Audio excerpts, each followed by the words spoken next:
Hi అండి, welcome to జక్కంపొడి recipes. ఈరోజు మన రెసిపీ వచ్చేసి రాయలసీమ స్పెషల్ ఉగ్గాని. ఈ ఉగ్గాని అనేది ఎలా చేసుకోవాలి ఏంటనేది ఇప్పుడు ఈ వీడియోలో చూసేద్దాము. మనం బయట వాతావరణం చల్లగా ఉన్నప్పుడు ఏదైనా కారం కారంగా తినాలి అనిపిస్తూ ఉంటుంది కదా. అటువంటప్పుడు ఈవినింగ్ టైంలో ఇలా స్నాక్ లాగా ప్రిపేర్ చేసుకున్నారంటే చాలా ఎంజాయ్ చేస్తారనమాట.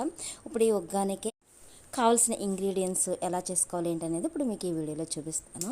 ఇవి వచ్చేసి మనకి బొరుగులు అనమాట. వీటిని మరమరాలు అని కూడా అంటారు. ఇవి వచ్చేసి 2 కప్పుల వరకు తీసుకున్నాను నేను. వీటిని మనం వాటర్ పోసుకొని ఒక 5 నిమిషాలు ఇలా వాటర్ చల్లినా పర్వాలేదండి, లేదా ఇలా ఇందులో యాడ్ చేసేసినా పర్వాలేదు. ఇలా ఒక 5 నిమిషాలు ఈ బొరుగుల్ని వాటర్లో ఇలా నానపెట్టాలన్నమాట. ఇవి మనకి తొందరగానే నానిపోతాయండి. ఈ మొత్తం కూడా వాటర్లో ఇలా కలిసిపోయేటట్టు ఇలా కలుపుకున్న తర్వాత మొత్తం కూడా ఇలా 2 చేతులతో పట్టుకొని గుప్పిట్లో వేసి చక్కగా ఇలా వాటర్ మొత్తం పిండేసి ఒక ప్లేట్లోకి తీసేసుకుందాం. చూడండి, ఇలా వస్తాయి అన్నమాట మనకు మెత్తగా. ఇప్పుడు ఈ ప్లేట్లోకి మొత్తం కూడా యాడ్ చేసుకున్న తర్వాత వీటిని పక్కన పెట్టేసుకొని గ్యాస్ వెలిగించుకొని ఒక కళాయి పెట్టేసుకొని ఇందులో 2 టీ స్పూన్ల వరకు ఆయిల్ అనేది యాడ్ చేసుకోవాలి.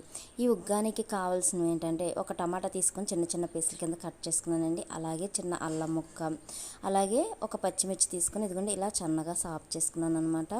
ఇప్పుడు పచ్చిమిర్చి అలాగే అల్లం తరుగును కూడా ఇందులో యాడ్ చేసుకుందాం. ఇవి కొంచెం లైట్గా ఫ్రై అయిన తర్వాత ఇందులో ఉల్లిపాయలు వచ్చేసి 1 కప్పు వరకు తీసుకొని ఇలా సన్నగా చాప్ చేశాను అనమాట. ఈ ఉల్లిపాయలను కూడా ఇందులో యాడ్ చేసుకుందాము. ఇలా యాడ్ చేసుకొని కొంచెం ఫ్రై అవనివ్వాలన్నమాట. ఇదిగోండి ఇలా ఒకసారి కలిపేసుకున్న తర్వాత చూడండి, మనకి ఇలా కలర్ అనేది చేంజ్ అవ్వాలి. ఇలా కలర్ చేంజ్ అయిన తర్వాత కరివేపాకు వచ్చేసి 2 రెమ్మల వరకు ఇందులో కట్ చేసి యాడ్ చేసుకోండి. ఇలా ఒకసారి కరివేపాకును కూడా కలిపేసుకొని టమాటా ముక్కలను కూడా ఇందులో యాడ్ చేసుకొని ఈ టమాటాలను కొంచెం మగ్గించుకోవాలన్నమాట. మరీ ఎక్కువ కుక్ అవ్వనవసరం అవసరం లేదు. మనకి కొంచెం కుక్ అయిన తర్వాత సాల్ట్ వచ్చేసి 1 టీ స్పూను, కారం వచ్చేసి ఒక 1/2 టీ స్పూన్ వరకు యాడ్ చేసుకోండి. ఒకసారి ఇలా కలిపేసుకున్న తర్వాతగా ముందుగా మనం ప్రిపేర్ చేసి పెట్టుకున్న ఈ మరమరాలను కూడా ఇందులో యాడ్ చేసుకుందాము. వాటర్లో నానబెట్టి పక్కన పెట్టుకున్నాం కదండి, వీటిని కూడా ఇందులో యాడ్ చేసుకొని బాగా కలిపేసుకోవాలన్నమాట. ఈ కారం మొత్తం కూడా ఈ అల్లం తరుగు మొత్తం దీనికి పట్టేటట్టు ఇలా కలిపేసుకోవాలి.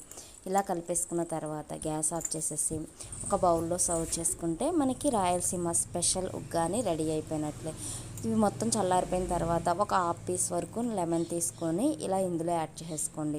మనకి పుల్ల పుల్లగా కారం కారంగా వర్షం పడుతున్నప్పుడు వాతావరణం చల్లగా ఉన్నప్పుడు ఇలా చేసుకొని తిన్నారంటే చాలా ఎంజాయ్ చేస్తారనమాట. మరి ఇంకెందుకు ఆలస్యం, మీరు కూడా రెడీ చేసుకుని ఎలా వచ్చింది ఏంటనేది కామెంట్ బాక్స్లో కామెంట్ చేయండి.